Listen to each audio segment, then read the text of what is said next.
자, 지금으로부터 1300여 년 전이었죠. 고구려 백제 신라가 공존하던 삼국시대에 신라에서 벌어진 여왕직위라는 정말 초유의 상황.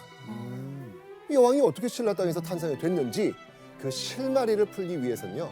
먼저 당시 신라가 어떤 상황이었는지 한번 짚어보도록 하겠습니다.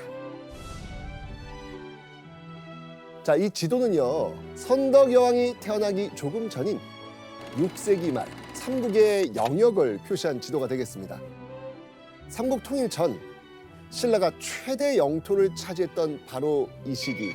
우리는 소위 이 시기를 신라의 전성기라고 이야기하는데 이때 왕은 조나단 누굽니까? 이때 왕이요? 네. 이때 전성기 이때요? 자, 백제의 전성기 근초고왕, 네. 고구려 전성기 광개토태왕, 네네. 신라의 전성기 진흥왕? 그렇죠. 아. 한강 유역부터 가야 지역까지 신라 개국 이래 가장 넓은 영토를 차지한 왕입니다. 자, 이렇게 거침없이 승승장구했던 진흥왕 대 신라.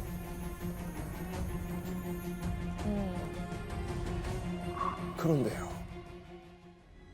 신라의 이 기쁨은 오래가지 못합니다. 진흥왕 말기에 접어들게 되면서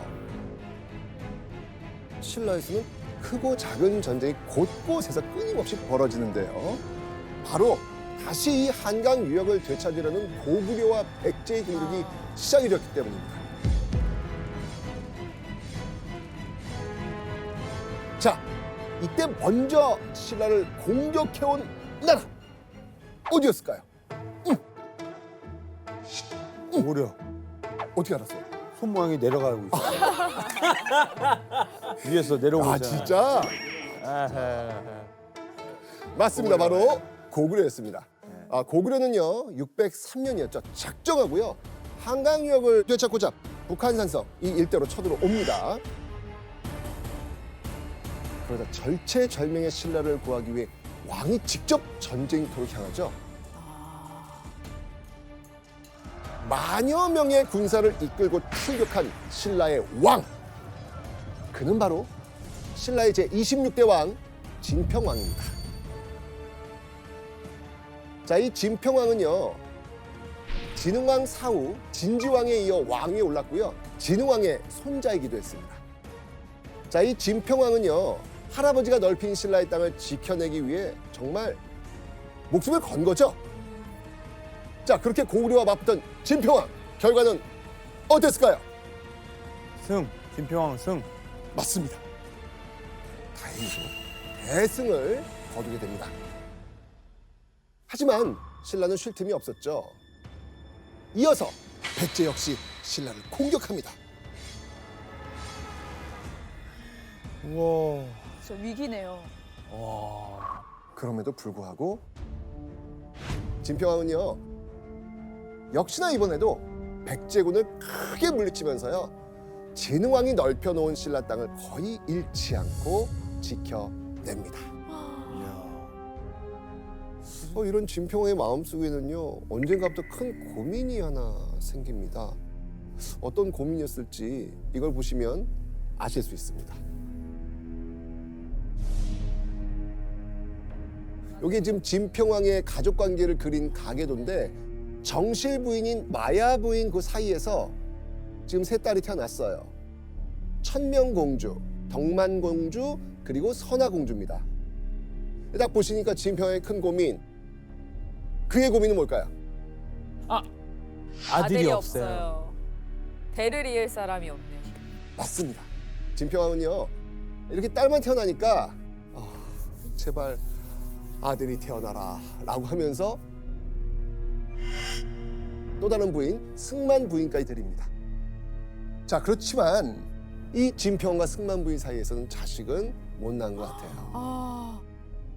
그렇게 진평왕의 고민은 점점 깊어만 갑니다. 그리고 진평왕 나이가 50이 넘도록 결국 후계자를 정하지 못한 겁니다. 자, 그렇다면 왕의 직계 아들이 없는 경우 신라에서는 다음 왕을 어떻게 결정했을까요? 뭐 친척에 있는 남자를 데려다가 양자로 삼아서 할 수밖에 없잖아요. 뭐 그런 어떤 방법들이 있겠죠. 진평왕 이전에도 아들이 없는 왕은 종종 있었습니다. 자, 그때 왕위를 이어받은 건 누구였냐면 같은 혈통을 이어받은 왕의 남동생, 왕의 사위, 남자 조카 또는 남자 외손자, 이런 형태였거든요. 그러니까 신라 왕위 계승의 조건은 뭐다? 남성. 네, 남성이어야 됐던 것이죠. 자, 그러면 진평왕에게는 어떤 선택지가 있었을지 한번 보시죠. 네, 어떻게 찾아야 되죠? 자, 보시면 진평왕에겐 지금 사위가 있네요. 그리고 남자 손자도 있었습니다. 자, 그렇다면 남자 계승자 후보는 총 몇 명입니까? 2명이죠. 그렇죠. 사위 김용춘, 외손자 김춘추 이렇게 네. 2명이 있는 거예요. 그런데 여기서 진평왕의 선택. 나는 덕만공주를 후계자로 삼겠다. 그러니까 진평왕은요, 첫째 딸이 아닌 둘째 딸 덕만공주를 후계자로 결정합니다. 덕만공주가 그 첫째 딸도 아니잖아요. 그러니까요. 제가 궁금한 게 첫째 딸이 있잖아요. 천명공주. 예. 근데 첫째 딸을 건너뛰고 둘째 딸로 하는 이유가 혹시 있나요? 예, 그렇습니다. 이 고대 사회에서는 남자는 배우자가 있어도 왕위를 계승할 수 있었지만 여자의 경우는 결혼하면은 왕위 계승 자격을 박탈했던 것으로 보여집니다. 그래서 결혼한 천명공주는 왕위 계승자가 될 수 없었고 결혼하지 않았던 덕만공주를 후계자로 선택했던 것으로 이해됩니다. 맞습니다. 그러니까 진평왕은 이때까지 신라 역사상 그 어떤 왕도 하지 않았던 파격적인 선택을 한 겁니다. 아니, 그렇다면 진평왕은 대체 뭘 믿고 이런 폭탄 선언을 했을까요? 그러니까. 근데 어떻게 해서 그렇게 그런 선택을 할 수가 있지? 전례가 없잖아요. 없죠. 아니, 왕은 당연히 남자지 라는 그 상식이 와장창 깨지는 순간이었죠. 이때 진평왕이 조정신하인 귀족들이 결코 반발할 수 없는 논리를 들이밉니다. 귀족들을 입 다물게 한 그 논리, 과연 무엇이었을까요?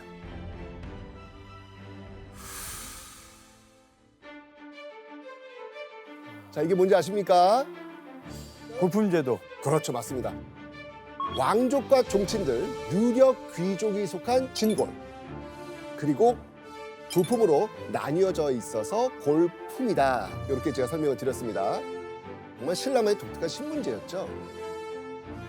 자, 그런데 골품제표에서 여러분이 익히 들어봤을 신분이 보이질 않네요. 그게 뭘까요? 송골. 네, 맞습니다. 진골 위로 또 하나의 신분, 성스러운 골족 성골이었습니다. 정골. 자, 그렇다면 성골은 처음부터 있었던 신분이 아닌 것 같아요. 자, 그렇다면 누가 만들었을 텐데 혹시 추측이 되십니까? 되네요. 선동여 아버지 진평왕. 진평왕이 딱 이 일 때문에 만든 것 같은데요, 이 팀이. 와, 이거 똑똑하다. 이걸 만들어내가지고. 맞아요.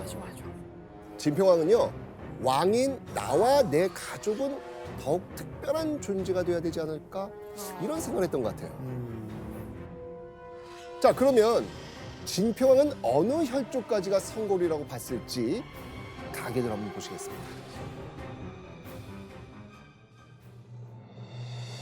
자, 지금 보시면 알겠지만 진평왕은요, 태자 시절 사망해가지고 왕위에 오르지 못했던 진평왕의 아버지 누굽니까? 동률. 맞습니다. 그 동륜의 피를 이어받아야 성골이라고 규정을 한 겁니다.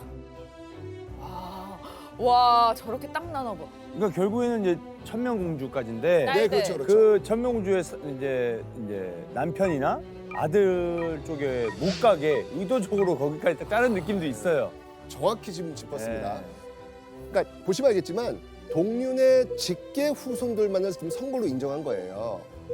이와 달리 삼촌 진지왕 네. 이 진지왕의 피를 이어받으면 성골 아닌 거예요.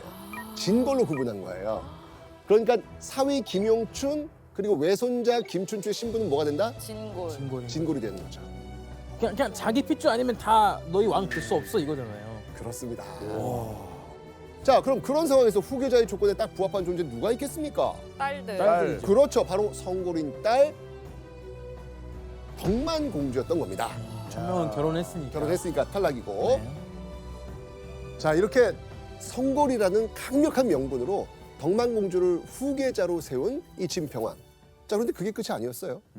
덕만공주가 아주 특별한 존재라는 걸 부각하기 위해서 내세운 게 있었습니다. 바로 이겁니다. 덕만우바이. 정말 우바이? 덕만 우바이? 우바이가 뭐예요? 자, 덕만우바이는요, 열반경이라는 불교 경전에 등장하는 석가모니 제자예요. 석가모니 제자. 그러니까 열반경이라고 하는 거는 석가모니 부처의 열반, 즉 죽음에 대해 기록한 경전이거든요. 석가모니의 열반, 그 죽음을 지켜본 여러 인물 중 한 명이 바로 덕만우바이입니다. 덕만우바이는 중생들을 깨우치려고 일부러 여자로 태어난 인물이라고 합니다. 아, 느낌이 오지 않습니까, 지금? 진평왕이 바로 이 인물에게서 덕만이라는 이름을 따온 게 아닐까 이렇게 추측을 하고 있는 거예요. 그 말인즉 덕만이라는 이름은 어느 종교에서 유래했다? 불교. 불교. 그렇죠. 당시 신라의 국교는 불교였고요. 정치에도 불교를 적극 활용했거든요. 그렇게 왕실에서 불교를 숭상하는 건 바로 이 진평왕 때가 아주 절정이었습니다. 교수님, 이 진평왕의 딸의 이름만 불교시로 정한 건 아니잖아요. 예, 맞습니다. 아마 진평왕은 자신과 가족의 이름을 불교에서 따와서 바꾸었습니다. 이 진평왕의 이름은 백정인데요. 백정은 석가모니 아버지의 이름이었고요. 왕비 마야부이는 석가모니 어머니의 이름에서 따온 겁니다. 진평왕의 두 동생인 국반과 백반은 석가모니 삼촌의 이름이었습니다. 만약에 진평왕의 아들이 태어났다면 이름을 석가모니라고 지었을 것입니다. 큰일 날 뻔했네. 와, 세네요. 예, 이렇게 한 건 그 신라의 왕실이 바로 이 부처의 집안이 다시 환생한 우월한 혈족이라는 것을 믿게 만들려는 의도였던 것으로 보여집니다. 그러니까 석가모니 환생인 내 가족은 성스러운 집안이다. 성스러운 골족이다. 자, 이렇게 진평왕은 강력한 왕권을 앞세워서 덕만공주를 후계자로 결정한 겁니다. 자, 그런데요. 여왕, 이 여왕이라는 제도는 당시 신라 역사에서도 유래가 없었고요. 고구려 백제에서도 없습니다. 그때까진 수나라와 당나라에서도 여왕의 존재는 없었습니다. 자, 그렇다면 아버지 진평왕의 뜻을 한 이 덕만공주의 심경, 이거 어땠을까요? 와. 네가 이제 왕이다. 와. 예원 씨, 네가 이제 곧 대통령이다. 예원 씨는 바로 할 수 있어. 이렇게 할 수 하겠죠. 있어. 예. 아 근데 이게 전례가 있으면 그래도 좀 해보겠다 할 수 있을 것 같은데 최초잖아요. 막 주변에 반발도 생각나면서 쉽사리 받아들이기 좀 어려울 것 같아요. 그렇죠. 덕만공주는 한순간에 600년 넘게 이어져 온 신라 왕실의 명맥을 이어하는 아주 막중한 책임을 안게 된 거죠. 하지만 점점 아버지가 지켜낸 신라 뭐 잘 이끌어 보자 라고 하는 그 결심도 서지 않았을까요? 자, 그렇다면 덕만은 여왕이 될 만한 그런 역량이 있는 인물이었을지 이것도 궁금하지 않습니까? 그죠? 자, 덕만공주가 어떤 인물인지 그걸 알 수 있는 이야기가 하나 전해져 오는데요. 자, 그 이야기와 관련된 그림을 한번 보도록 하겠습니다. 자, 요거는요 19세기 조선시대에 그려진 병풍 중 일부인데 보이십니까? 꽃 그림. 맞습니다. 요게 모란꽃입니다. 모란꽃. 아 모란꽃. 선덕 여왕이 즉위 전 덕만공주였던 시절에 어느 날 진평왕이 덕만을 불러가지고 당나라에서 보내온 이 모란꽃 그림을 보여줍니다. 이 그림을 보고 덕만공주가 한마디 하지요. 이 꽃은 빼어나게 아름다우나 틀림없이 향기가 없을 것입니다. 그러자 이제 진평왕이 허허 그러냐? 근데 네가 그걸 어찌 아느냐? 라고 이렇게 물었겠죠. 자, 이때 덕만공주가 뭐라고 하냐면 꽃을 그렸으나 나비가 없는 까닭에 알았습니다. 꽃에 향기가 있으면 펄과 나비가 따르기 때문이지요. 라고 대답을 합니다. 이 말을 들은 이 진평왕이 진짜? 꽃씨를 심어보라 라고 합니다. 꽃씨를 한번 진짜 뿌려보라고 한 거예요. 시간이 흐르고 진짜 이 모란꽃이 딱 피었는데 진평이 향기를 맡았는데 꽃에 향기가 없는 거예요. 이런 덕만공주를 보면서 진평왕은 내 뒤에 일 수 있겠네, 자질이 있네, 뭐 이런 생각을 하지 않았을까요? 자, 한편 이 덕만공주가 후계자가 된 신라 조정의 분위기 이거 어땠을 것 같습니까? 아주 거센 반발이 어허. 일었을 것 같아요. 느낌이 오시죠? 네. 네. 그 분위기를 알 수 있는 일이 하나 있습니다. 칠숙과 석품이 반란을 꾀하였다. 반란. 631년 5월이었습니다. 중앙 귀족인 칠숙이란 인물과 석품이란 인물이 반란을 계획 중이란 첩보가 들려온 겁니다. 두 사람 모두 높은 관등에 속하는 유력 귀족이었습니다. 사실 진평왕이 덕만공주를 후계자로 세운다고 한 이후에 일부 귀족들은요, 여자가 왕위에 오른다고? 이런 불만이 있었을 거 아닙니까? 그 당시에는. 속으로 이런 불만을 키워오다가 진평왕이 이제 좀 이렇게 나이도 들고 좀 노쇠한 거예요. 진평왕이 늙어서 힘을 못 쓰는 이때 치자라고 생각을 했던 겁니다. 반란 모의 소식을 들은 진평왕은요, 당장 두 사람을 잡아들이라고 명령했겠죠. 진평은 칠숙을 끌고 가서 부족을 멸합니다. 부족을 멸합니다. 부족이요? 네. 그 친척 1대 2대 3 그 근처 그거 맞아요? 네. 부족의 범위에 대해서는 학자들마다 좀 해석이 좀 다릅니다. 그래서 고조부, 증조부, 조부, 부친, 본인, 아들, 손자, 증손자, 우와. 현손자까지 이렇게 북의 친족 중심으로 이해하거나 또는 북의 친족 넷, 목의 친족 셋, 처족 둘까지 포함하여 부족으로 이해하는 견해가 있습니다. 그럼 다 죽였다는 거예요? 예, 그렇습니다. 당시에 이 집안이 다시는 중앙정계에 발을 못 붙이도록 씨를 말린다는 뜻으로 해석할 수 있습니다. 차후에도 이 덕만의 왕위 계승에 불만이 나오지 못하도록 강력하게 처벌했다고 볼 수 있는 겁니다. 이 칠숙 처형 후 도망쳤었던 석품 역시 잡혀가지고요, 바로 처형됩니다. 네.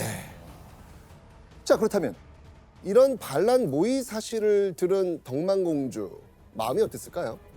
최고의 불안이죠. 근데 이제 아버지도 나이가 이제 있고 아버지가 만약에 이제 없어. 그럼 이런 반란군들이 이제 만약에 나오면 내가 다 상대해야 되는 건데 어떡하지? 저는 막막했을 것 같아요. 이건 약간 시작에 불과한 거니까요. 다 맞습니다. 칠숙과 석품은 처형됐지만 누가 또 어떤 불만을 품고 있을지 그건 모를 일이잖아요. 또 어떻게 귀족들을 다스려야 될까? 이런 걱정도 들었을 겁니다. 자, 그리고 8개월이 흐른 632년 1월. 결국 신라엔 진평왕이란 태양이 지고 새로운 태양이 떠오릅니다.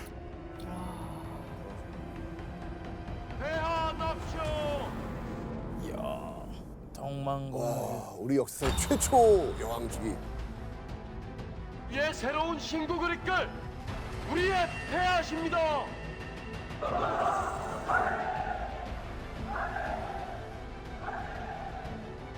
신라 이제 27대 왕 선덕 여왕 시대의 막이 오른 겁니다.